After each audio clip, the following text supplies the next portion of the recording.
Live from Pahrump. This is Tech Talk Taco Tuesday. We didn't arrange the second part. Well, it's okay. We don't practice anything around here. How did the video get paused? It just like that. I think we just broke the internet here. So live from Pahrump. This is Tech Talk Taco Tuesday. This is our episode where we are going to talk about the Tour of Idaho. And my name is Jimmy Lewis. I am a washed-up ex-motorcycle racer, and now I just talk a lot, mostly about myself. I'm here with Taco Mike, who is the co-host for the night, and we are here with Wayne. Sorry, I don't know your last name. Wilson, or you can call me Wyoming Wayne. Wyoming Wayne, right. So I met Wayne a while back at Ramiro's, right? Right. Yeah, so Ramiro's is the best bar in Pahrump. The best bartender is Janie, and she will serve you up the best tequila in town. So I met Wayne there, and he said, Jimmy, what do you know about dirt bikes? And I said, everything. And he proceeded to walk out. And then I ran into him hanging out with Hans, my buddy Hans, who I met at another bar. That's what we do in Pahrump, by the way. Seems to be a theme going here. Yeah, we were hanging out the other one. We were talking, and they're getting brand new KTM 500 XCFWs. We have them. You have them, yeah. Right? I haven't even ridden that bike, and you guys have them. So these guys are going to go on the Tour of Idaho this year, and this is something that I know about. It's near and dear to my heart. I did it back in 2000, a couple years back. There's a video on it on the internets. 2020, that was like last week, right? 20 years ago? No, it wasn't that far ago.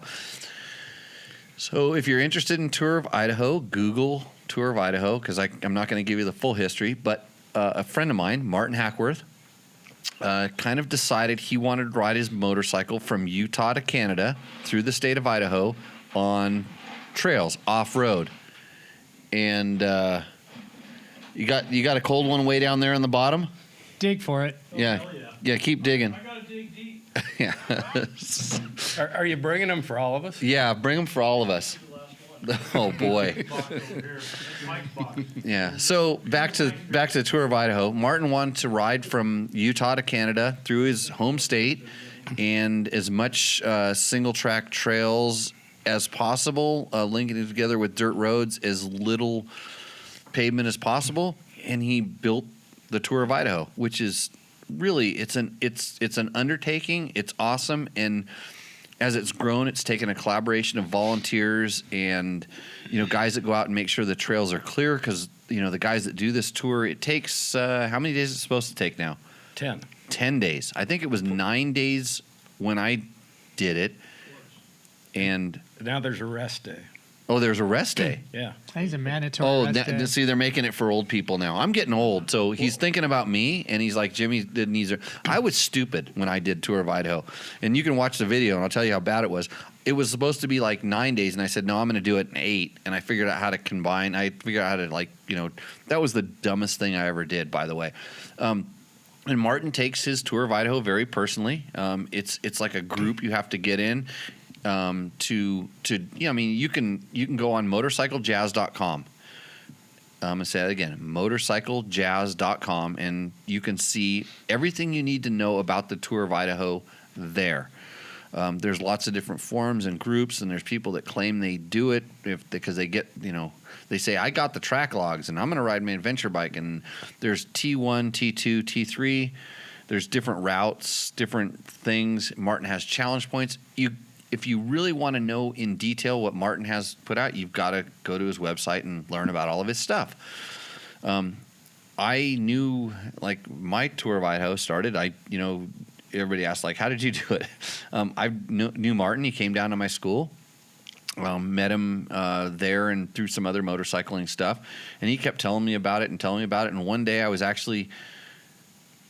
was doing a photo shoot for KTM, in Utah, which was halfway in my world to Idaho. And I'm like, I'm going to go do the Tour of Idaho. And I just happened to have everything that someone would carry around with them to go do that kind of thing. Unsupported, single track riding. That's just kind of stuff that I have, and it's kind of stuff that I do. And so I called up Martin and said, hey, Martin, I think I'm going to come up and do the Tour of Idaho. He goes, what? Yeah, I've got my bike. I'm good to go. I did a little research. I got all your waypoints. I downloaded them. I did the track log and figured, I built my own track log because he doesn't give you a track log. It's just waypoints. I studied the maps. I figured it out, and he's like, okay. And if you guys know Martin, that's not a normal response, right? He'll tell you why you're not going to do it and how difficult it is. And hence, this is why we're here going to answer these questions. So I did a little bit different. Martin overestimated my ability level when he said, oh, yeah, okay. Because he was pretty convinced that I was going to finish it right away. Watch the video. On day one, I had some issues. Like everybody, you're going to have some issues when you're going to go riding. Did you wash the bike, Jimmy? Before I got there? No. After I got done? During. Did I wash it? Like in in a river? Yeah. Yeah. No, actually the bike was fine. I washed myself. Watch the video. If it doesn't get 10 views after this, I'm going to be really disappointed. You want a bump of 10. That's all we need is 10. Let's put a telethon number up here. Yeah. Big number. Going for a big number. So it's 1,600, 1,700, 1,100, 1,200, 1,300 miles now? For a three-teamer. How much? 1,900. 1,900. For a three-teamer. You guys are doing this three.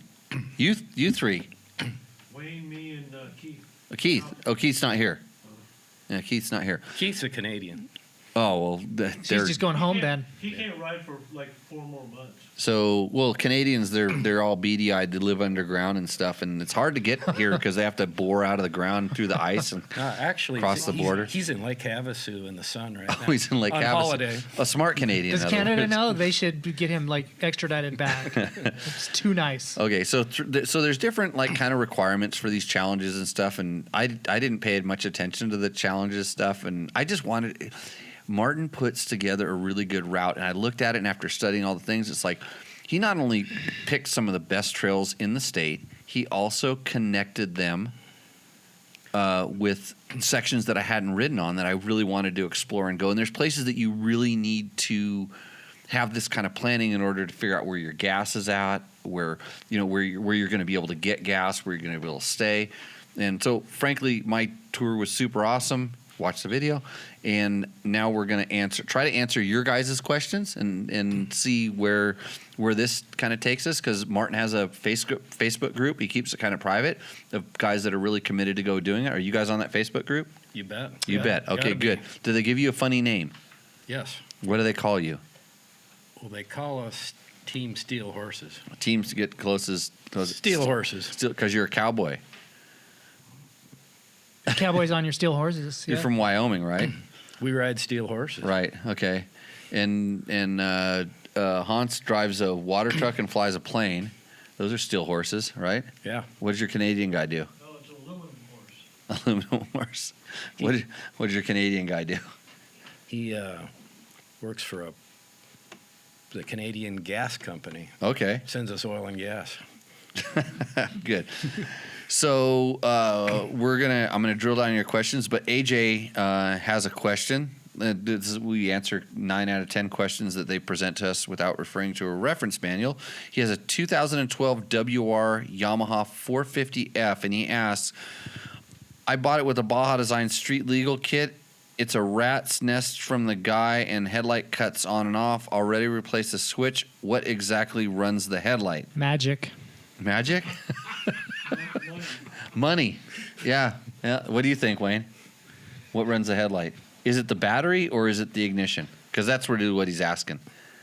I think it's the battery. It's the battery. I would take... What do you want it to do? Do you want it to work, or do you just want to get it off the bike? I would take... The good thing about the Baja Designs kits, and this is something that Alan Roach, from the inception of designing those kits, and Alan is an engineer and a rocket scientist, and he was really smart. He always made his kits were very easy to kind of disconnect, so it would never affect the running of the bike. So if something happened to the dual sport kit, the bike would still operate properly. So I suspect it's either wired directly through the battery through something like an FET switch or something, and or it's using the extra voltage that it's using through the charging system so that it wouldn't discharge it. But Unless I actually saw the kit, I wouldn't really know. I would, unless you need it, I would take it off. And we're taking a suggestion from the crowd, Bob. You can get the wiring diagram. You can there actually his instructions, which in the old days were the best, usually had a wiring diagram, and that would show you. Oh, the website has them as well. So that's the question. Hopefully that answers your question, AJ. If you want it to keep running, yeah, I mean, you can always wire it directly to the battery. You know, you can bypass all that stuff. I I have a couple of Baja Designs kits that the voltage regulators have fried on, and I don't know if they were Baja Designs ones or Honda ones or whatever, but I hate wires too. So we all lose. So what's the first question about Tour of Idaho? Should we go off the list, or do you want to talk about? You have Tour of Idaho questions? Yeah. Okay. Yeah. What you a remember professional. what they were? You want to go? I Take want it? to ask a navigation question. Okay. So when you did it, you just had the waypoints, right? Yes. Okay. How hard was it to follow the route with waypoints? For example, when you got to a T in the road, was it pretty obvious you turn left or right and you look for a trail? I would say 85% of the time it was easy. And meaning that the waypoint was like, so you'd come to an intersection and the next waypoint would have been just down the road off to the one side or the other that you should go. So your track log, you'd be riding down the road and, you know, you're on the road and you see your track log kind of cut through the forest over to the next road, and you would go there. But there was times when you were out there and all of a sudden a waypoint kind of drifted off to one side of the trail that was a really faint trail to follow, and then all of a sudden there was a split in the trail, and then the next waypoint was over here, but you came to a fork and you ended up over here, and then there was a big, it was a ravine you couldn't get across, but you kept staying on the trail thinking it would come back around, and it didn't, and you go up some gnarly switchbacks. Watch the video. So it's most of the time it's pretty simple, but that's why you need to study the maps. And when I got in that situation, when I was on the other side of the hill, what did I do? Stopped, pulled out the maps. I knew how to read maps. I looked at where I was at, and I'm like, well, I think I'm supposed to be on this trail over here. And there was other times where there was sections where I felt there should have been more waypoints, and there weren't. And if I would have really studied the maps, I would have known I had to go 4 more miles down this trail to get down in this valley to come back across. But now I'm sitting over here looking down a cliff because I cut up on an old fire break where my track log sort of, the track log, the waypoints connected where it sort of looked. And I'm like, I don't think I can ride down that. So you have to use some common sense. But the waypoints tell you where to go. But if you don't, you should probably go in there and look at every inch of that trail on a good map, on a good topo, and then drag. If you need to add an extra waypoint to connect the dots based on what the trail maps show you, and I think he does that on purpose so that you do your research, so that you're not just a clueless track log following lemming that's just going to go ride it. Because if you go do research, you can probably find 20 guys I know there's one dipshit that'll sell you the track logs of the Tour of Idaho, and he might even take you on a tour of it, which is not the, that's not the spirit of the event. That's not the spirit of it, and it's not designed to be a commercial endeavor. It's designed for you to go solo or you to go with your buddies and really go out and have an experience, and that's part of it. Doing the research to do that kind of thing. So they're definitely better than they need to be, and they're not perfect, but they always make it so that you can get there. But spend some time with it. I mean, that's doing the research to make stuff work. I think that one of the reasons why he's not vague, he's not trying to intentionally get you lost, but I think he's trying to weed out people in the pre-plan. So if you sit down and you look at that track log and you don't know what the hell those are. You don't understand how to import those into GPS, and you don't know how to overlay that onto, say, like a digital topo. So what Jimmy was saying, there are times where you'd have a point, you'd have a dot and a dot and then a dot. You might have a triangle of a dot, and if you don't understand that there's a topo, there is a trail that doubles back on itself. It might have to zigzag multiple times before it gets to this point, and over here, you get to one of those points, and there's four it's not like he's trying to fool you, but there are times where this dot represents in real space in the earth. There's multiple ways you can go. You pick one, you get lost. You pick another one, you get lost. You guys will give up through navigational sort of errors. I didn't find any spot where he made it intentionally. He's not trying to intentionally sabotage you. It was never intentionally tricky. It can get very difficult out there. Yeah. And I think in that pre-plan, he's trying to weed people out. Have you ever, Mike? Have you ever seen a deer in the headlights? Right now, I'm doing it. No, he's doing it. I was just looking at the monitor. If you're watching this live, Wayne is not a deer in the headlights. He's just sucking up all the information through his eyes. I'm just impressed by my surroundings here. Oh You should not boy, don't do that. I'm gonna get up and leave. So do you actually look at paper maps like USGS maps, topo maps? So Hans is asking if we actually, because they can't necessarily hear you, so I'm repeating the question. Do we actually look at paper maps? I carried with me the state of Idaho DeLorme map book, the one that's like the 12.5 by 14.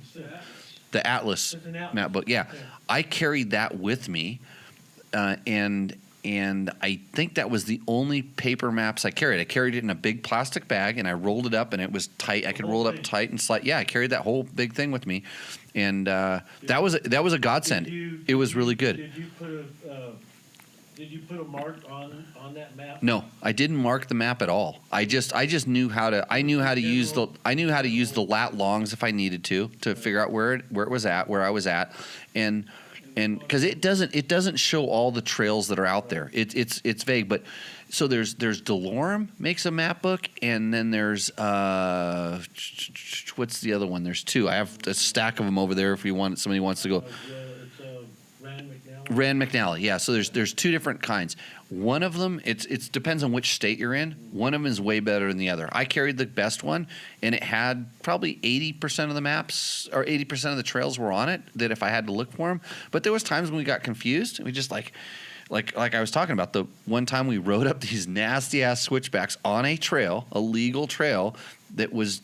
We should have veered over here. We went up here and we thought we were going to go up this mountain and cut across, but we needed to go up this canyon and stay in the canyon to get there.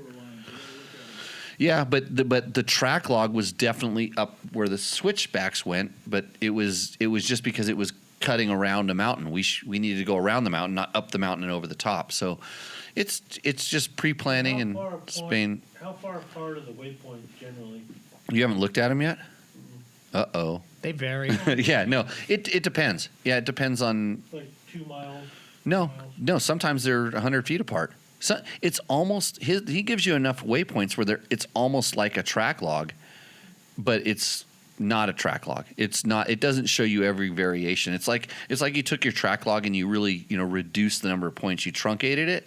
And I don't know, I've never asked him specifically, did you go in there and hand pick these points, or did you just use some software that made it so it's less points? But it's not intentionally tricky. It's just enough you have to go do your, go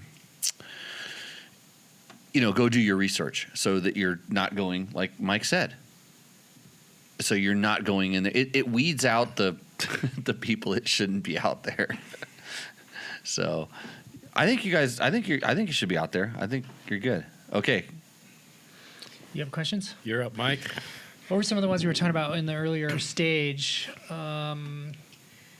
What about bike rescue? Now, if you go solo, you're going to need some kind of like rescue equipment. Do you think that's necessary in a group? Jimmy doesn't carry that.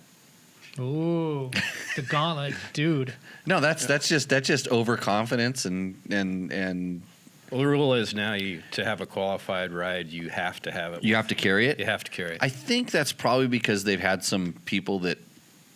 Either in solo or group, you have to carry rescue equipment? Yeah. Okay. Yeah. One per group. So in all honesty, like looking back at it, that was a dumb move and my mistake, my thing also. But in all of my riding, there's only been one time that my bike has gone someplace that it took more than one person to get it back. Not to say that it didn't take this one person a couple of hours, if not a little bit more, to get it back by, literally hand constructing a trail to get the bike back up. But, having a rope would have been, you know, and he has some pretty interesting kits, you know, some pulleys and little ropes and stuff like that. There's enough exposure. I mean, there's some places if you fall off, just, you know, have your wheel, you know, your truss all set up and things like that. But there's other times where your bike, you know, falls off, and watch the video. You know, yeah, you know, your bike can fall off, and it would probably help to get that. But yeah, I was, you know, youth and enthusiasm got the bike back onto the trail. But it wouldn't hurt to take it. I mean, I've heard guys like saying, I'm going to carry a winch. You know, if you think you're gonna, and in honesty, here's my take on that. If you think you're going to need to carry, you know, bike recovery equipment, you know, you shouldn't go on the ride. Well, you have to. You have to. Well, I know you have to now, but if you think you're going to use it, it's better to. It's a 100-foot 7 mil rope with a double pulley, so it's a 4 to So 1 it's the kit. 4 to 1 pulley kit. Yeah, it's a good stopper. Yeah. It's a good locker. Yeah, that's And it weighs smart. 2.7 pounds. Right, that's smart. You no reason not to have that. Absolutely not. That's like how many Paps Blue Ribbons? Like 3? I think 3 Peebs or a recovery kit. I went with the former, which, you know, like I said, you know, hey, they're just trying to keep you safe, and I think it's a really good idea. And in hindsight, you think about it, you're riding, you know, 1,800 miles, like something's bound to go wrong, and it's probably better to pull that off. And it's probably they're requiring it because they've had to go in, and there's so many volunteers, but like, you know, guys that are paying attention to the guys on the tour, and all of a sudden, hey, someone's bike's 60 feet off of a trail, and then everybody has to, you know, go out late at night or early in the morning and fetch somebody. And go save them, yeah. Yeah. So if you like what you're hearing, buy a Dirt Bike Test T-shirt, by the way. There's a support Dirt Bike Test. On our website, you can click around, dirtbiketest.com. You can get a T-shirt, and then you can be cool. Right. So what else did you buy? On the website, nothing. Nothing on my website. You can't buy anything else. We will all buy something on the website. So, how about some bike prep in terms of stabilizer? Let's just fire off a few things, and maybe we can circle back. So, any specific GPS? That was one of the questions here in the chat. Are there any specific recommended GPSs? Stabilizer, necessary or not? GPR versus Scott's. Recluse, I know we talked about that earlier, but would that be something that might go onto like a high level, not like a mandatory, but maybe a high level suggested component? Tires, is there a specific tire for both traction and durability?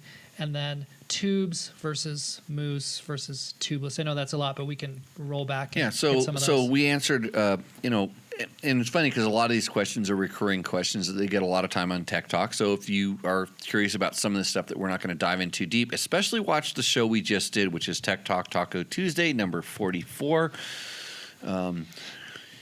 Just search it, and you know, or it's on dirtbiketest.com. Easy to find. So the question was your steering stabilizer. Somebody make a funny joke over there? Yeah, I said watch the video. Watch the video? No, don't watch the video. Just listen to it. Wait, no, watch the video. It doesn't matter how you consume this content. That's what it's called. Steering stabilizer. Jimmy's standard issue answer on steering stabilizers is, I've never met a bike that didn't like a steering stabilizer. You can put them, if you have a good steering stabilizer, you can put it on the bike and never tell it's there until you need it. So the way I set my Scott's steering stabilizer up, and that's the one I use for a number of reasons, but mostly because I can run the low speed damping very low and the high speed damping a little bit more than most people. So, and what is the first thing I did when I hopped on your bike? Did you see that? I did. By the I way, wasn't paying attention. I was looking away. You were Yeah. sitting on my bike, so I was looking away. So I hopped on his bike, Did and you I check the slow actually speed? hopped on it, and I tried to straighten because the bars were crooked. I turned the bars, and I felt it, and oh geez, I'm gonna fix this, and I just unscrewed your low Turn speed. the low speed down. Low speed down. For full disclosure, not my bike, loaner bike. Oh, it was sitting in your garage for a year. Well, gas went bad. It's and a you- bike that a guy has, and I'm going to sell it. So and you, it needs to be. You promised the guy you'd tune it up for him. It needs to be right. It needed to be run today, and then fixed up and sold. You're just saying that because the bars are so damn high. Tall dude. I like a high bar. I got on that stock bike, and it feels so low. Okay, back to the damper. Back to it. Quit getting off subject, Jimmy. Just focus. Hard. So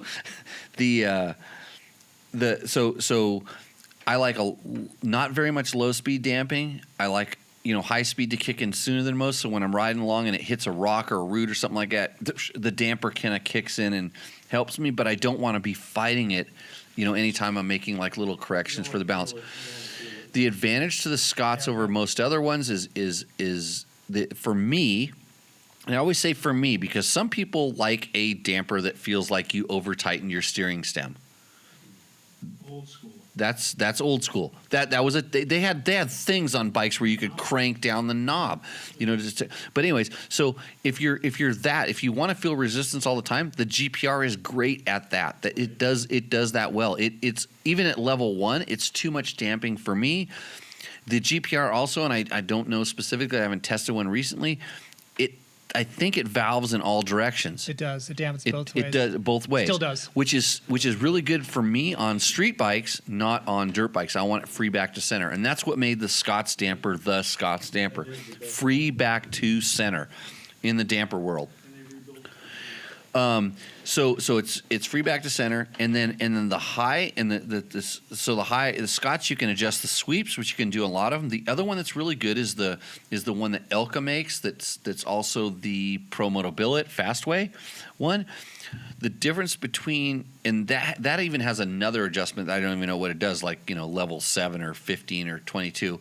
But in the Fastway one, when you adjust the high speed, it affects the low speed and vice versa. So it's, in other words, to get the ideal setting, you have to play with 2 knobs as opposed to 1. Could be good or bad, because some people, when they want it to be stiffer, they want it to be stiffer every place, and some people, when they want to be soft, they want to be softer every place. So if I wanted to make my Scots softer in every place, I have to pull out a screwdriver, pull off the high-speed thing, and turn that as well as the simple knob. So there's pluses and minuses to all of them. I prefer, I prefer the Scots. It's the easiest one to use because I can set it up the way that I want it, and it's free back to center, which I think is the best for off-road riding. So do you need one to do a Tour of Idaho? Hell no. Not at all. I mean, most bikes are so good today, you don't, quote, need steering damper. It's not like the if your bike is head up, you're not going to get crazy head shake like, bikes back in the Honda. The Hondas were famous for? Hondas in the 90s, right? Head shakes. Yeah. So Yamahas were different. The back end would shake on you. Yamaswap, So it doesn't need it. No. Does it help? It's not going to hurt anything. Just be aware that a lot of people will compromise their handlebar setup to stuff a steering damper in there or do something awkward with that. And I think that was a little bit of what was going on with Mike's bike today. Is you had the sub mount damper, high handlebars on, so it changed it. So Jimmy, do you think it'll save a wreck? If you're riding along and you clip like a 45-degree angle root or hit a rock, I have had it save a wreck, and there's other times nothing's going to save you, and it actually probably I guess it could almost even make it worse if the handlebars would have completely clicked off to the side with no damping and somehow managed to continue straight as opposed to only go 45 and then it pushes the whole bike. I don't know. That's a physics question for someone way smarter than me. Hey, that'd be Martin. Yeah, he'll chime in. Where is Martin?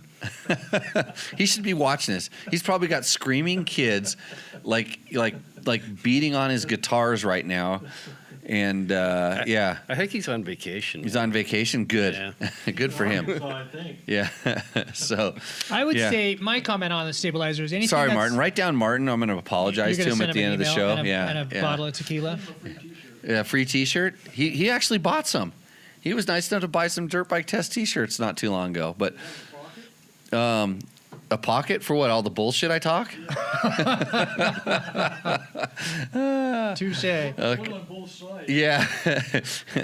So, Yeah. Okay. Next question. Well, let me jump back to the stabilizer, because what I would say to that is anything you can put on your bike that will improve safety and then reduce fatigue is a good thing. So if we're talking about a recluse, that is going to reduce rider fatigue. A stabilizer will improve safety and then rider fatigue, because this is an endurance ride. Like, the whole point of doing this Tour of Idaho is surviving the Tour of Idaho. You have to navigate it. You have to then ride it. So you're doing two things. So any pre-plan by way of like good maps, good navigation, and then equipment that will save you from a crash, but just reduce fatigue is to your benefit. These are all. And I think one of the big things to me is like you put the blue dampener, you put the blue rubbers in the sub mount On a BRP. So we're talking. You're starting about like now we're getting into like reducing vibration. You know, different dampers inside of your sub mount. versus the stock hard mount. The reds versus the blues. Yep. So all these questions, I always say, all these questions are very, very subjective. So when you're asking me, is it better? I don't know, because I don't know. I don't know you. I run flex bars. Okay, so my answer to that question is flex bars because of the way that they work. But I also run flex bars on top of a BRP mount because I do not feel that flex bars reduce vibration that much. That's what my wrists. Impact. That's what impact. BRP bars reduce vibration, and there's this other product on the market called a Mako that does a little bit of both. It allowed the bar to move. It didn't, for me personally, I didn't feel as connected to the bike as I do with the setup that I currently run. Not that that's good or bad, but it has some different characteristics. And the tough thing is, like, how do I know what's best for me and this stuff? So anything, I would not buy all these products, bolt it on my bike, and leave tomorrow to go to Tour of Idaho. This would be stuff that I've been using for not just like this year. It's been stuff I've been using for a long time. You have things that you're familiar with and you're comfortable with. Use those. Don't go run a marathon in the shoes you bought yesterday. Right. Run them in the shoes you've been training in for a little bit while. And that's probably, if you're planning on running on something Tour of Idaho and you don't know, buy it tomorrow and put it on your bike and then start riding with it and test it.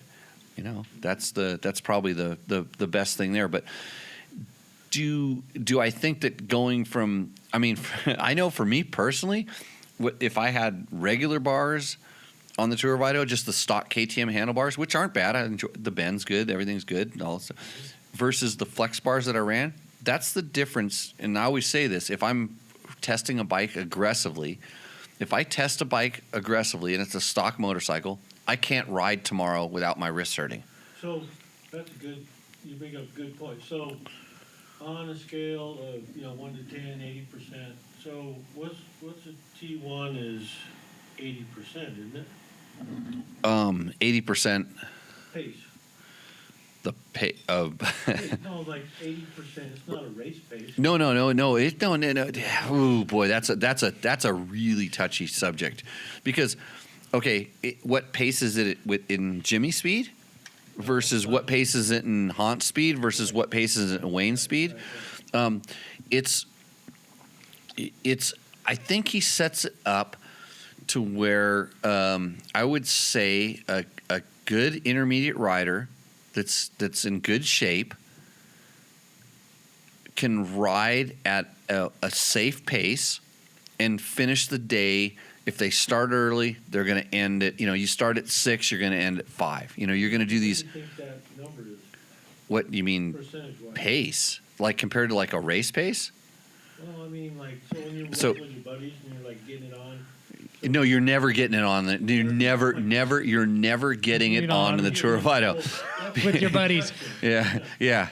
Okay, so so today we were out riding today, right? We were out just putting around today. And you notice when you guys piled up behind me and like you're like going, "Jimmy, what are you doing?"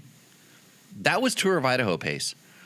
That for me, when I was just we were riding some technical trails, and when I'm just kind of cruising along there, I don't know what you're doing, but I'm telling you, I'm using zero energy. Right. I'm just cruising along totally in balance, not spinning my wheel, staying in traction, relaxed. Don't fight the bike. I'm not fighting anything. But if I were to go a little bit faster, I would have to use a little more energy. But I'm a kind of, I would call it my zero position, my zero pace. It's the most efficient. It's not slow enough to where I don't have that little bit of momentum and a little bit of, a little bit of inertia to kind of carry me through something. But it's not fast enough to where I have to, that I'm going to make any mistakes and have to use my brakes hard or, yeah, I'm never going to get surprised. I'm just comfortable. I'm just floating. And I can, but I can always slow down for whatever. So my braking distance is determining my speed.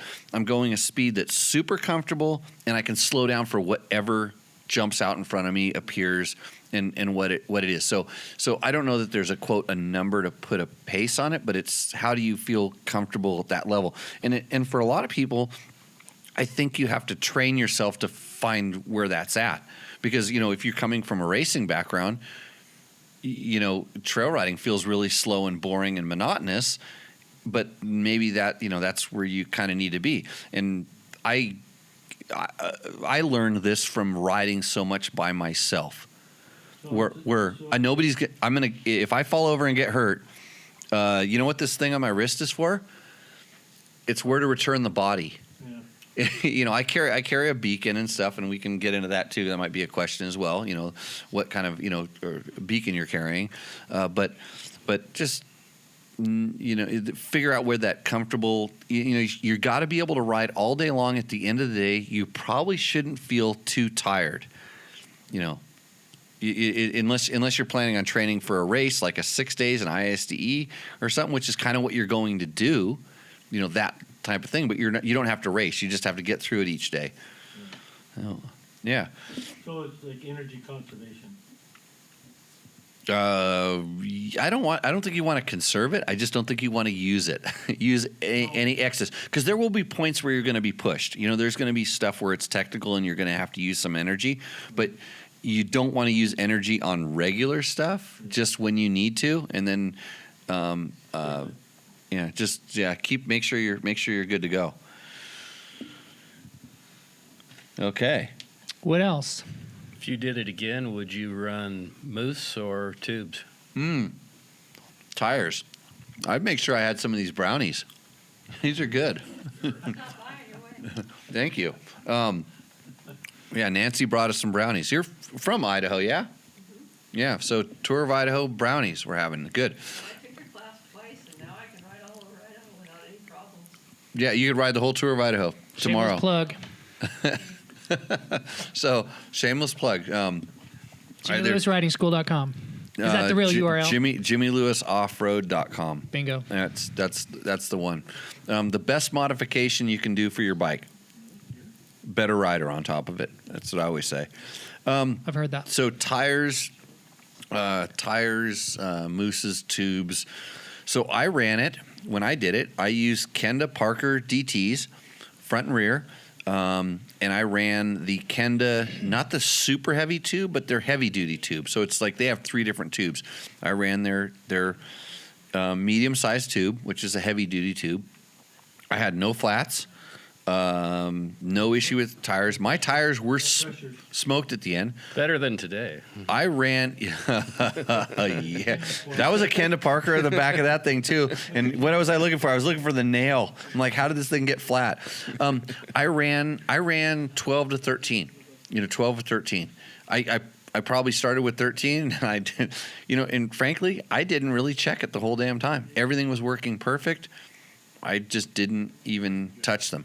So going back and knowing what I know now, I would not use a tubeless system. And the reason is it's a little bit added complexity. I've had some issues with tubeless in dual sport applications. Like, in other words, when I'm riding like on really fast stuff where it's hitting stuff, I've had them slowly lose air. So I think you hit slime. You run slime? I've run all different kinds of stuff in it, and similar problems. So when you're really smacking that tire, because the tubeless system is designed low speed, low pressures, but I was running regular pressures, And those things tend to also, when they sit like overnight, they tend to lose a little bit because a dirt bike tire is not designed to be a tubeless tire, so it's going to bleed out some air. And so added complexity, you're trying to keep it simple. So tube is the simplest. You know, we all know how to fix them. I carried 2 tubes with me for the entire tour. I had I had 2, maybe 3. I'd have to look at my list. But I think I might have had 2 fronts and a rear tube with me that I carried. But I didn't have to use them and stuff. But that was just the way that I knew. I would honestly, right now, probably run Nitro Mousse, the hard ones, the regular ones, standard ones, because I've been getting like 1,500 miles out of those things easy in That's what I've been telling him. in abusive conditions. But before I did that, I would make sure that I tested that for that length of time. I would actually go out and put, okay, here's my Nitro Mousse, it's brand new, putting it in here, putting it in my brand new tire. I'm going to go ride for 600, 800, 900 miles, whatever that tire lasts.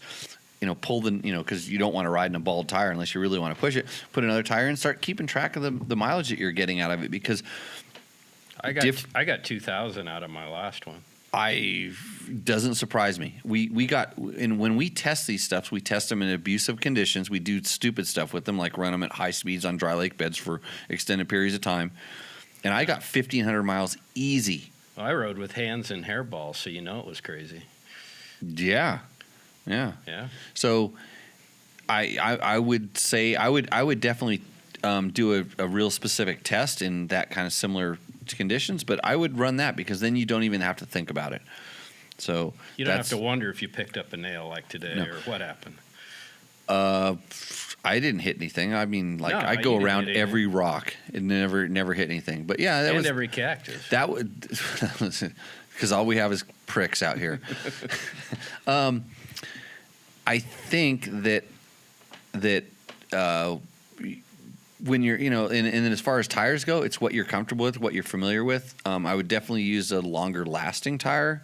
But, you know, there was no mystery in my mind when I took off in those Kendas for me that it was going to last the entire tour. And sure, they were smoked at the end, but they were fine. And I was more worried about the braking performance, you know, because I'm always curious about how brakes work, you know, and when the tire starts wearing, I don't care about, like, you know, acceleration traction. I want that bike to slow down. And the front tire always worked good for me, so I was really happy. And I run those in the hard direction, by the way, if anybody's curious. Only in the hard direction. Only in the hard direction. Yeah, don't run them in the intermediate direction. It's the braking performance goes to crap. So we've all seen the video. Plus 10 more people will watch it, right? After tonight. 10 more people after this? Yeah. Well, your 10 friends that you link on. I don't have 10 on Instagram. friends, You don't have 6 followers. George has 6 followers on Instagram. He gets them to watch every show. So, if other than moose tubes, what else would you do differently? What'd you learn? What did I learn? How many spare parts do you take with you? Keith wants to take a fuel pump, and Hans and I shake our head. I didn't. fuel pump. So what did I take for spare Did you parts? take a fuel pump? I carry it. I carried a It's fuel. not that big, is it? I carry this. the pump itself, not the whole assembly, not a fuel pump assembly OEM part. I carry the pump only. California Cycle Works, I have them. I'll get you one. Just the pump motor itself. I've replaced. So you use hose clamps on the fittings? Yes. And not the pinch? Not the pinch clamps. Yeah. Don't even mess with them? Don't even mess with it. Why would, you know? You gotta use fuel. Because then you got to bring dikes or the proper tool, Right. and that's just extra weight. That's another tool you need to bring. So just a little simple hose clamp. Yeah. So in Baja, I've replaced at 3 different times KTM fuel pumps that have gone out on the beach, transferring gas from one tank to another. The gas in Idaho is a little bit better than the gas in Mexico. Say that again? Just saying. Is that Yeah, what one of the them. fuel pump? No. I mean, KTM fuel pumps kind of have a reputation of being, they're the same pumps that are in. So if you run out of gas, Aprilas use them, Ducatis use them. There's quite a they're cheap Chinese pumps. No. well, it's Spanish company, but they're made in China. And there's some things like the impeller is just press fit onto a dry shaft, onto not a spline shaft, And so it can spin. There's just all kinds of failure, all kinds of ways it can fail. Not a gear pump? It's an impeller pump. Really? Yeah. So It it's puts out 50 PSI? yeah. So 50 is the I've rated never had a PSI. problem. That's how the. I've never in all the bikes that I have, in all the fuel injected bikes that I've Yeah. ridden, I've never had a problem. But that's not to say that, you know, people don't. I think a lot of these problems get overestimated. And then if you just in the fuel pump world, like if you say, "Hey, I have a KTM 950," and everybody says they have a fuel pump problem with it. I've never had a fuel pump. I have the very first KTM 950 that came. Maybe it had a special fuel pump in it because it was very early. I've never had a fuel pump problem with that. I have one vacuum sealed in a bag that somebody gave me. Said you need to carry this all the time. So So do you think it's the Mexican gas? No. No? Yeah. No, I've had fuel pumps fail in the U.S. too. So Okay. it yeah, did I've heard of them fail and stuff. But if you've got 3 guys going, and by all means, ride the same bike. That's, You know, that's a good one. if 7 months out, we're just got these new bikes. if you're gonna drag your buddy along, that's gonna just be a pain in the ass. You know, like you might as well at least be carrying your spare parts for you. Is what I always say. Because I Yeah. mean, So what about the Coyote bags versus the Mojave? so I ran. What's the one that I ran? The Coyote bag, the big giant loop one. The one's like a big tube around the back. You need them? Do you need them? The source, you need the capacity? Yes, I thought I did. I didn't carry. Food in there? I or what? had food. Kate's bars. I had Kate's bars. Damn straight, I had Kate's bars. Email Jimmy at Dirt Bike Test, whatever it is. Email me, and I will. I can get you a discount code if you want to have the best. Maybe Kate will They're- sponsor us. They're almost as good. She'll give you a discount code. They're almost as good as these brownies that I'm having right now. Anyways, so there's a lot of different luggage options and stuff like that. But as Martin, like anytime he sees a picture, he'll just go too much. You know, and it's like, what do you really need? And so, what did I carry? So we talk about spare parts and stuff. I carried a set of levers, a miscellaneous nuts and bolts kit. Chain breaker? Yeah, I always carry a chain breaker. So my toolkit, my normal toolkit has the little tiny chain breaker. Looks like a little seat. I can do everything with that. The press, the motion problem too? The pressed, I use a Master Link, a normal Master Link, but a little tiny. It's like a little metal thing about an inch by 2 inches, So it's and like a bicycle chain breaker. kind of like a bicycle chain breaker. But there's one that the motorcycle it'll work. But if you run a good quality, when was the last time you had a chain brake? If you run a good quality chain, you're not going to have that issue. So, but carry a chain breaker, because if you don't, between the 3 of you, you can split this toolkit up. Or somebody carries a toolkit, and somebody carries the fuel pump, and somebody carries the spare aid parts, kit. first aid kit. What do you need? That's like a recovery kit. What do you need that for? If you're going to fall off the cliff, then you're going to need to get a first aid kit. So you don't need either of those. I did carry a small little first aid kit with like a Band-Aid and a little thing to wipe my eyes when I started crying. So I carried levers, nuts and bolts. I carried a fuel injector because it was kind of, at the time, people said they plugged fuel injectors. So I actually carried one. I mean, it's tiny. It didn't take any space. I carried a spark plug. Couple I master links? always carry a small section of chain, like 3 links and a master link, or 2 master links. I'm trying to think of what else. It's kind of funny because I still have the kit. I carry it I have a milk crate that has, like, whenever I go out and do rallies and stuff, here's my kit, and it has some extra tools and air. I carried air filter with me. Didn't need it. And I was running one of those twin air pre-filters over the top of my air filter as well. Dry. Dry. Well, wet with like a WD-40. Oh, Like, okay. yeah, just because it catches just a little bit more. But Did you my change it filter out, looked- or did you leave it on there? other than watch the video, my ECU coming unplugged, which was very strange, because I don't know who modified my ECU. There's guys out there that like to jack around with ECUs all the time. And No way. my bike was a demo bike at a dealership, so God only knows what they did to it. Take a demo bike on the T1. I already had like 3,000 miles on. The bike was perfect. So other than my ECU coming unplugged, I did not touch a wrench. I didn't adjust my chain. I didn't check my tire pressure. I looked at the oil every morning. and it was fine. I didn't do anything mechanically Did you change to my it bike. Once, twice? And then- I didn't change it at all. Yeah. No, I mean, why would you? It's only 1,500 miles, big deal. Yeah, run a good oil, start out right. Yeah, yeah. I probably didn't even use a ratio right to pour it in there. So just kind of being smart with things. I think when it comes down to it, it's like think about the stuff that you've had to replace in the past, like what is broken for you. Don't worry, don't read the internets and don't get all wrapped up. Like what's happened in the last 3 years? Yeah, what have you had to replace? What have you broken? And start thinking about make sure you're running good chain guides. Good chain guides, good chain wear pads. Make sure that stuff's not brand new. Put a few hundred, 500 miles on your bike with all the stuff you're going to ride with it. Wash it off and check it over, and then you're good to go. Don't bolt anything on brand new the day before, day before the ride. I think that's the key. And we're talking about stuff that works in race prep as well. You're going on a long adventure. You're not going to have that kind of support. So, George says don't F with or add anything trick right before you leave. That's what I'm saying. So how many pairs of gloves do you take with you? 2? I carried my normal regular climb, and I usually use the Dakar glove, and then I carried the Windstopper, the inversion glove. It's an inversion glove. That's a Windstopper glove. And I think, did I run elephant ears on my bike? I don't remember. You have to watch the video. Watch the video. Yeah, watch the video. I don't remember, but I had hand guards on it and stuff. But I was cold. A couple days we had some rain, and it's funny now they have a better glove that's like it's an inversion glove with a Gore-Tex liner that would have been really nice. Those are nice. Yeah.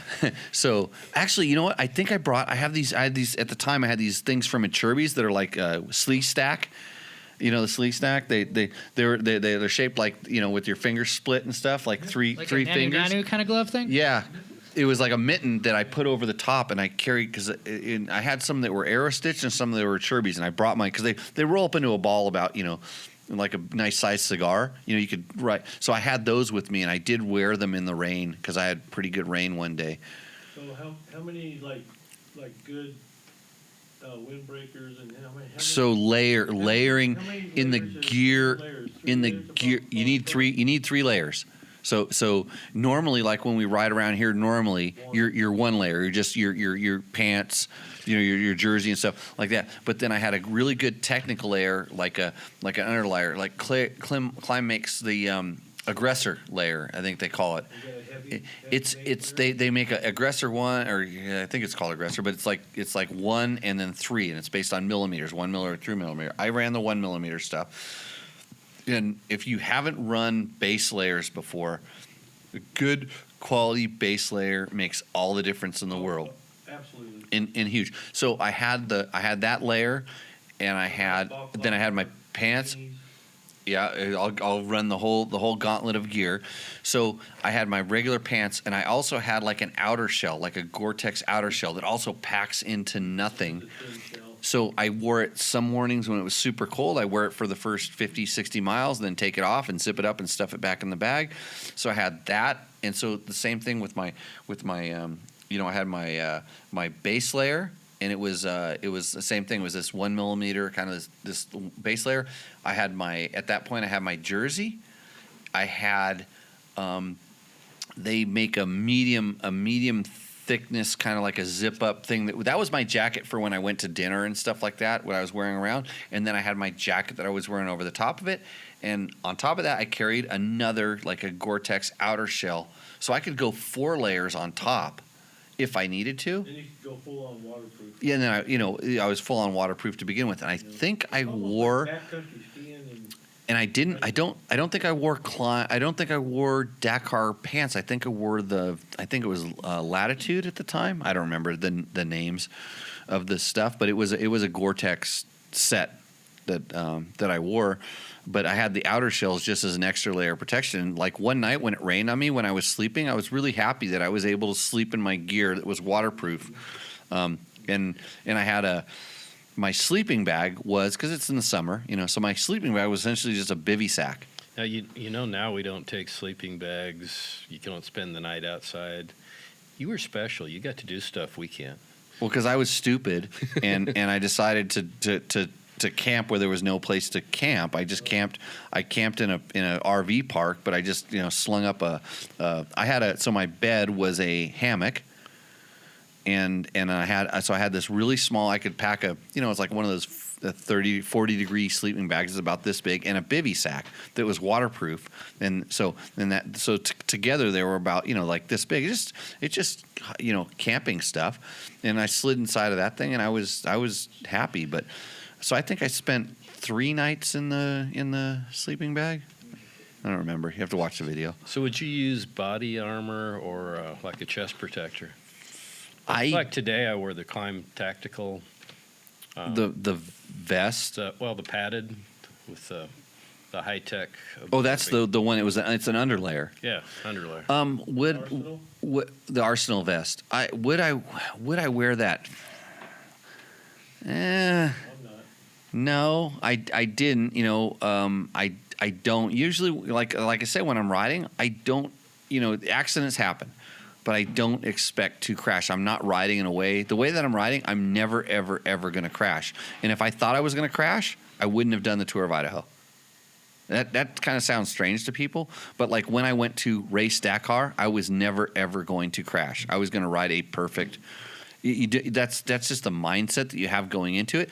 If you think you are going to crash, probably shouldn't do it. You should probably work on your riding so that when you say, I'm going to go do this, I am not going to crash. So I dress. Elbow guard? Any guards at all? Knee guards, elbow guards? I wonder if my jacket had elbow pads in it. It would have been built into the jacket, or where they had the shoulder pads. I know it definitely didn't have the back pad in it. Absolutely didn't have it in there. But let me give you the perspective of a mortal, not a professional racer. Okay, so from my perspective, like I totally get what Jimmy's saying. Like I understand. And from his mindset, that's correct for him. For me, I don't have that mindset. So I dress for the crash. I dress for no broken ribs. I dress for no flight out. Right. I'll bleed, I'll lay there and cry and moan, but I don't want to be flighted out. So how do I prevent that? I use the Liat. It's an undershirt, and it's that 3D kind of, it's a soft material, and then it's that impact stuff. So as it takes and absorbs the impact, I don't know, science. Impact foam. I don't know what it does. it's but 3DO. yeah, or something 3DO. like that. Yeah, whatever the hell that stuff is. But I use that. And so I wear every bit of that kit I can get my hands on. I wear a neck brace, one of those little helmet deals. I wear every little piece of knee pads, elbow pads, all of that stuff, because when I go down, I want to be able to just pop back up. For me, because I'm a mortal rider, I'm not preparing for the crash. I don't expect to crash. You dress for it. Yeah, and so I've got a good helmet. It's got the MIP system. Like I want everything in my favor. I want all the. I agree. I want to swing the pendulum in my favor. I agree with them. I agree with them also. I broke my hip. Yeah, here's a story. So I did. I'm old. Well, yeah, it's obvious. You look old too. It's like, I fall down a lot. I've fallen down many times, broke a lot of ribs. I like wearing. Yeah, it's wear all the stuff you can. It's just. It's gonna make you hot. So what? So you're gonna get itchy and rashy a little bit. So what? Yeah, do not let your gear impede you don't let your protective gear cause problems. And like if you're going to overheat because you're wearing too much stuff, or it's going to limit mobility and stuff like that. Don't let your protective gear cause you to crash. And just kind of like just rolling back, and like I say, I don't dress for the crash because I don't expect to crash. And it's a little bit more of a mindset, and it's going to bite me. It will. I mean, it does. It happens. But at the same time, I think of all the times that it's allowed me to be able to do it. And so when you watch like professional motocross racers or something like that, and like, why aren't they wearing all this stuff? Like, why are they not wearing chest protectors and things like this? I always race with the chest protector, so I'm very conscious of the safety level of what you need to. What you need to do, what you should be wearing. But you know, and like I even said earlier on the last podcast we just did, like when I go out and ride my YZ125 and go ripping around these sand tracks and stuff like that, I wear that aggressor layer because then I know I'm going to be a little bit outside of my level. So Taking those chances. So, but when I'm on the Tour of Idaho, never, ever, ever, and because I was doing it solo. It's so remote. I mean, if they have to get you out of there, it doesn't matter how much shit you were wearing. If they, you know, it's a lot of times, and you know, it kind of goes back to a bigger discussion about just like, you know, it's where your mindset's at, but do not. I see people like they don't dress for the crash. They dress for catastrophic disasters, and by dressing for that, then they impede their ability to operate the motorcycle safely and stuff. So, but on the mere mortal side, when you get used to riding with that stuff, it doesn't bother you. Yeah, and like you say, it's mere mortal side. No, it should be normal for you. What's normal for me is normal for me. So in your normal, like, just like we're talking about the speed, like what speed do I go? You go a safe speed. What gear do you wear? Wear the stuff that makes you feel safe and comfortable. It's a weird thing. But by all means, make sure that for the 3 months before you go do this thing, that's what you're wearing, and try different stuff. If it's your normal routine and you're happy with your normal kit, perfect.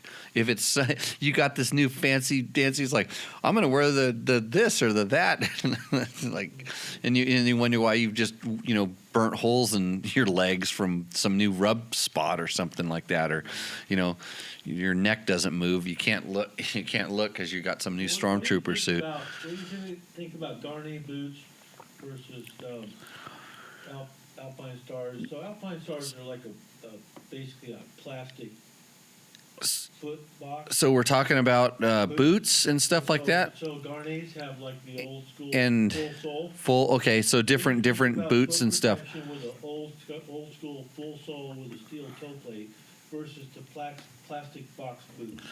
So the difference between the boots, when we start talking about boots and brands and stuff like that,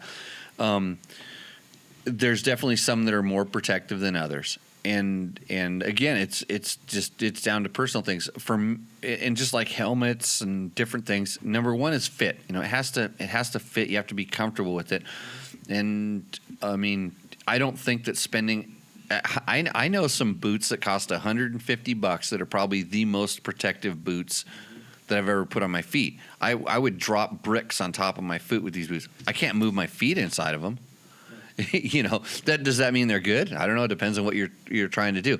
But brand to brand and stuff like that, I don't think there's, some are made to be more maneuverable and comfort. And there's some boots that you put your feet in, and you go, man, this is a great boot, but it's a little bit too flexible. Yeah, and I'm the same way with CD boots. I wear CD boots mostly for the SRS sole, which is ridiculously stiff. Most people say I can't feel anything, and that's what I love about it. My feet don't flex. So. Wayne, you're looking deer in the headlights. What do you got? Hey, I'm just chilling. I wear CD boots too. Love them. Enjoying it. What do you wear, Mike? Yeah, the city with the hinged heel. The SRS boot. Yeah. Yeah, that's what it is. Yep. I have like the one generation back. They're all there's good stuff. Like there's all good stuff. And we're testing a set of like lower priced Garnet boots currently that. Actually pretty good boots. Actually, probably the loudest boot, the most squeaks. I wanted to video it because it squeaks. It's like you got a bird. You're stepping on a bird every time. They're squeaky. Yeah. I have a discovery I made. I got to get the silicone spray out and kind of see if I can tune that thing down. And that's what you got to do on the gas caps on KTM. You got to put some silicone on there. Yeah. Well, no, you can actually adjust. You can adjust that gas cap. There's an adjustment. Actually, at Dirt Rider magazine back in the old days, back when we used to print these things called magazines. I think some of you read them. I did a story on how to fix that. I don't remember how I did it, but I actually had to do it to one of the bikes out here these days. Let me throw something about with the boots. We're talking about that. Socks. I made a discovery. Somebody I must have read this somewhere. Maybe it was in dirtbiketest.com. I don't remember. The what do you call them? The tights. What do you call them? Hey, get this. No, check it out. Like military, like go to an Army Navy store and get like military. Wool socks? Yeah, wool. They're wool blend, but they're like combat boots. Combat boot socks, like military issue combat boot socks. My favorite socks of all time. I didn't know that we wrote that. Jimmy, tried a lot of- our buddy you're really Keith, good. he bought I've tried a lot of Gore-Tex socks, but I like Gore-Tex You I ever like socks. worn those the those? best.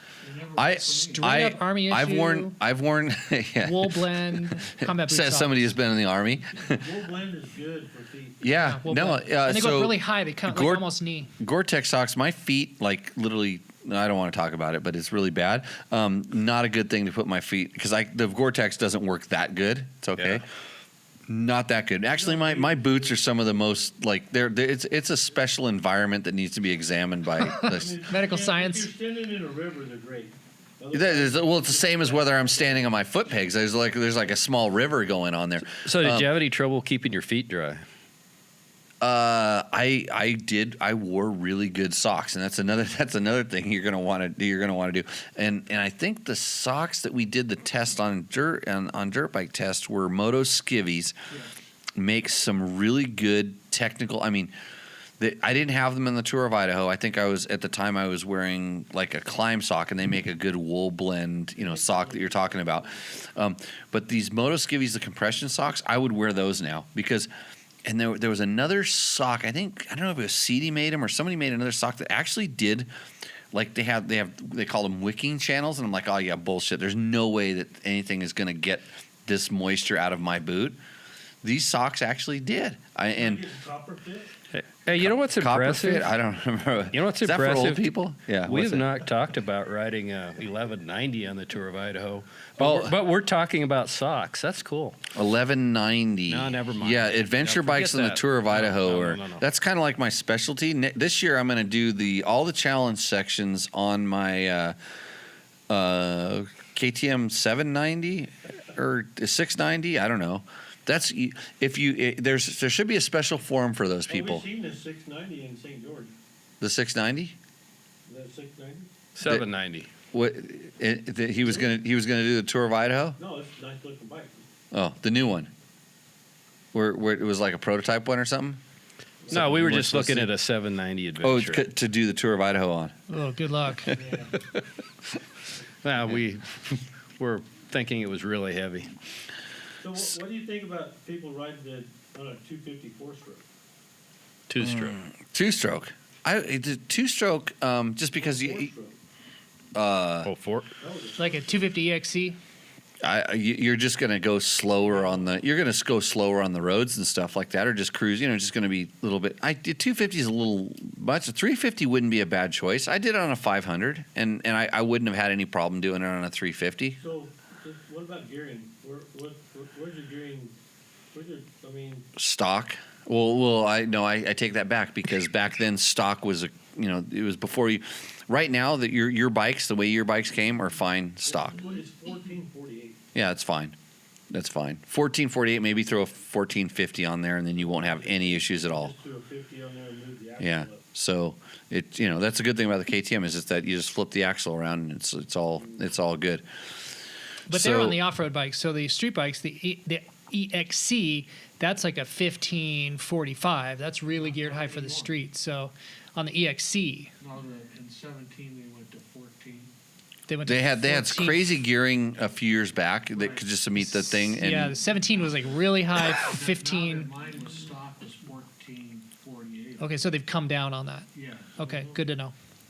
So hey, I'm going to answer a couple quick questions we have here on the in the questions. So Ben, do I know what the dates are for the KTM rally in Idaho this year? I don't. I'll probably be there, but if you search KTM Adventure Rally on Google, it will tell you when they are. Christian Parker is talking about his 2016 KTM 500 EXC. I don't know what he was talking about. Oh, without a Scott steering stabilizer. God, we're that far back in this question. And then somebody else has 2 KTM 950 fuel pumps fail. Of course. And if I say it never fails, then everybody else does. Brian England says, Mike's nailing it. Get a 3-pack of Army Green boot socks for Brian under England. $10. They're awesome, and you can toss them in the trash at the end of the ride without feeling guilty. No, you have to feel save guilty. 'em. Like if you eat your plastic straw, then you can throw your socks in the dumpster. If those socks served you through the trip, serve those socks. Yeah, Bring 'em home. serve the socks. Serve them for a meal. Yeah, like strain. We call it teabagging. You just strain your soup through it. So and one then of the things that we you would eat do, the sock like with when we all do a the- big long Baja trip, is we will conserve clothes, and then you walk into the shower basically wearing like the underwear socks from the day before. You wash them that day, and then you clean them, and then you'll dry them, and then wear those the next day. Would you do that? Did you do that? Like, or did you just wear? So there was socks and underwear the whole time? there was this one river. Oh, you dunked it? This one river. Well, a good thing is my cameraman actually saw me tipping over in the river, It's a great shot. and put the camera. Like it's totally framed just right. He put the camera down. He put the camera down right before I actually went swimming. Because he was like, oh no, and he's filming me. You see me go, because I'm And going he really sets it slow. down exactly perfect so he gets the whole thing. No, you didn't see any of it. Oh. We missed the shot. We didn't get the shot. Wah. But it's the camera guy was a real camera guy. Yeah. All of his shots on the Tour of Idaho were terrific. First rate. Yeah. So, what did I do?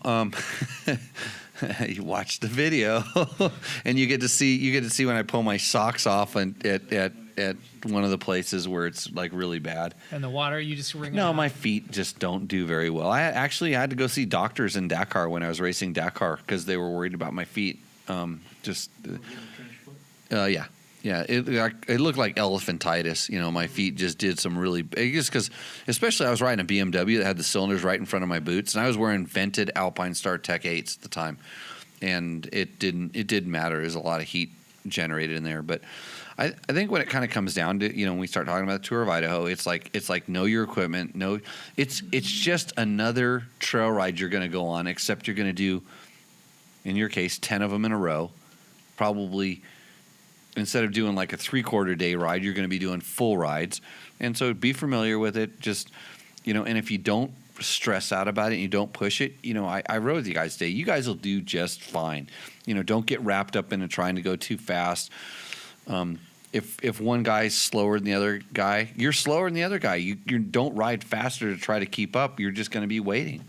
Hey, and I think that's something. Hans and I ride together a lot. You know that. Yeah. Keith, I've known for years. It's important to ride something like this with people that are the same speed, same ability, if you can. You just go to a meetup group on tourofidaho.com, whatever it is. Everybody's great, right? Yeah, meetup group, and then you can get a new buddy and just go. I mean, what do you say? Know your size. Know your size. Hey, you know that? Yeah, you better know your size. Well, you better know the size of who you're riding with. Yeah. Seriously. Oh, yeah. Otherwise, I'm trying to keep up with you going 20% faster. Who's going to wreck? Yeah, I don't. Yeah, probably. I don't know. I can wreck too. And it can happen. You will, no matter what, in the length of Hans. Where'd you get that? That looks tasty. That's a tasty looking beverage. I thought there was only one more. It's in that box over there. Oh, Mike's box. oh, you washed one off. Yeah, I had to wipe. You gotta wash the beer though. So, no, I'm good. So, yeah, it's no, like I say, know your size and just prior proper preparation prevents piss poor performance. Thank you, Dave Well Chase. done. Yeah, that was you. Oh, Bob claimed that. Well, he stole it from you. I always had a card that I used with that. Yeah, he stole that from you. Where'd you steal it? Who'd you steal it from? Because you didn't invent it. I read it somewhere. Dave Holman? No. Yeah, no, yeah, back then, yeah. I got a sticker on my airplane that says, "Don't forget to remember." Yeah, that was back in the Army days. That sounds like a Boy Scout handbook sort of little mantra thing. I got a good question. Okay, last question of the night. This better be a good one. So There we were. Riding along, there we are, and then your buddy breaks down or breaks his thumb or goes oopsie. How long do you have to wait until you say see you later? That is the best question of the night. The question of the night is, so you're the three amigos on the Tour of Idaho. when do you abandon ship? And so the funny thing is, I had a couple other good friends that did Tour of Idaho, and they had these situations come up, and a couple of the teams stuck together for the sake of being the teams. Brotherhood. Yeah, the brotherhood of it, and like, hey, we're all abandoning at the same time. And then afterwards there was some regrets, like, dude, I could have finished it, whatever. And there was that. But then at the end, I was like, hey, we stuck together and we were a team. I don't know. It depends on your makeup as a human. I would have this discussion before you go. Agreed. That's what I was going to say. Prior preparation. Yeah, you talk about it. Okay, you know what, Wayne? You break your foot on day 3. What do you think? Do you I say hands, Keith, go for it. But it's going to take fine. it. Yeah, you're halfway through the day, and they have to spend a whole day dragging your sorry ass out. What do? They keep going. They keep going. Okay, They keep going. These are the kind of discussions you would have beforehand. As long as What about Hans? He's waiting at every turn. He finally says, gets so frustrated, he just takes off and leaves. I don't know how to navigate. I gotta wait for Wayne. Oh, yeah. Come So, on. yeah. You should tell everybody Yeah, the split up the Jason skills. Ingersoll Pite story when he hit the tree on your trail ride. I don't remember that one. And then I must have hit the tree too. he called up and was telling me this, and my first reaction was, well, how pissed off are you? Because it was in the first mile of your trail ride. Oh. He says, everybody I talked to, that's the first question they asked was how pissed off you were going to be. But he said he got away with it because Jimmy got his wreck into the tree where he broke his fingers on video.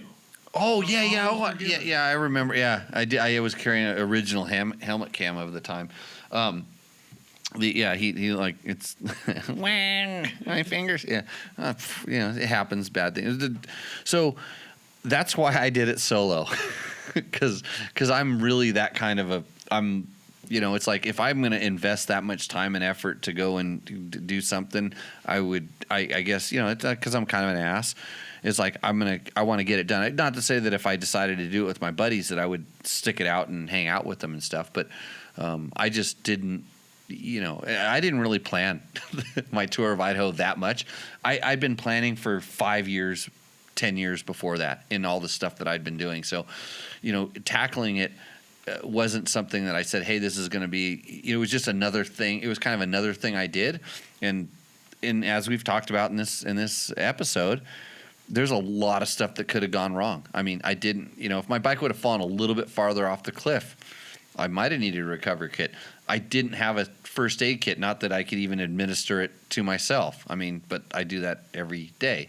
So, it's just planning this stuff and knowing your size, knowing your skill level, having good equipment, listening to people that have done it before, and that's why we're here. You guys are picking my brain, and hopefully we've dropped a little bit of knowledge on people that are doing long distance trail riding or solo adventure riding and stuff by themselves. Maybe you can pick up a little bit nugget from kind of the stuff that we've talked about today, and you use it in your everyday riding, and then use it when you go out and do something that's super special. So all good. We're good. We're Send good. it.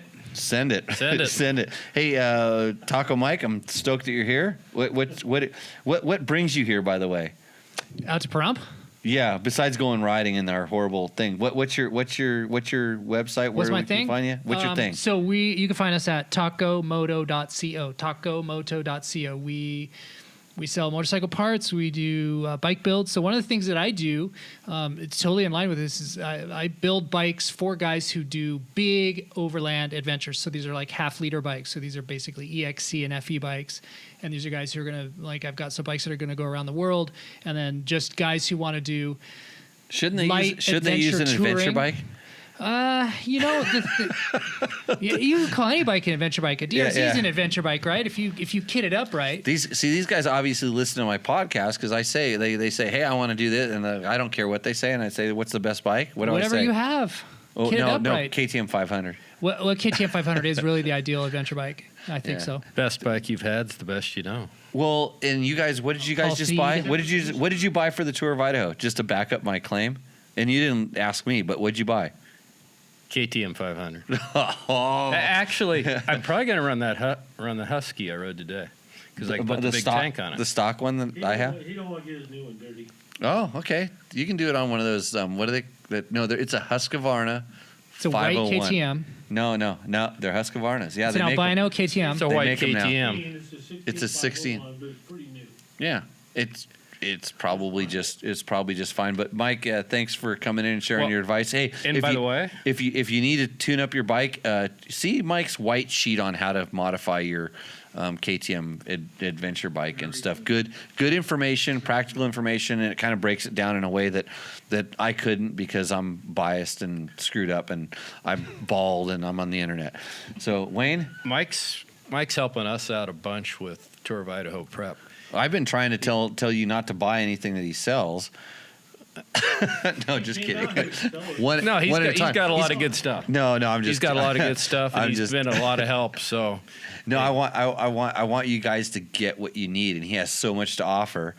I want you to make sure that you get the right stuff, and this is where we kind of come back to testing, prior proper preparation. One step at a time, get the right stuff, and I think he's the right guy to go through for doing that. So, cool. Thanks, JL. Ants, thanks for sitting out there in the left field. I'm really bummed you didn't bring me any beer, but we'll take care of that later. The next time, the old hideaway. So Bush, huh? Bush, yeah. Whatever's cheap, right? So hey, thanks everybody for watching.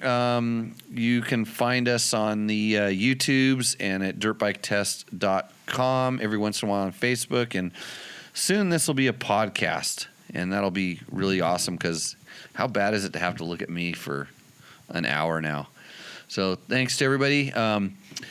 We will, as we always say, everybody got the thumbs up. We're going to do this kind of like we did the intro. See you out on the trail. Cheers.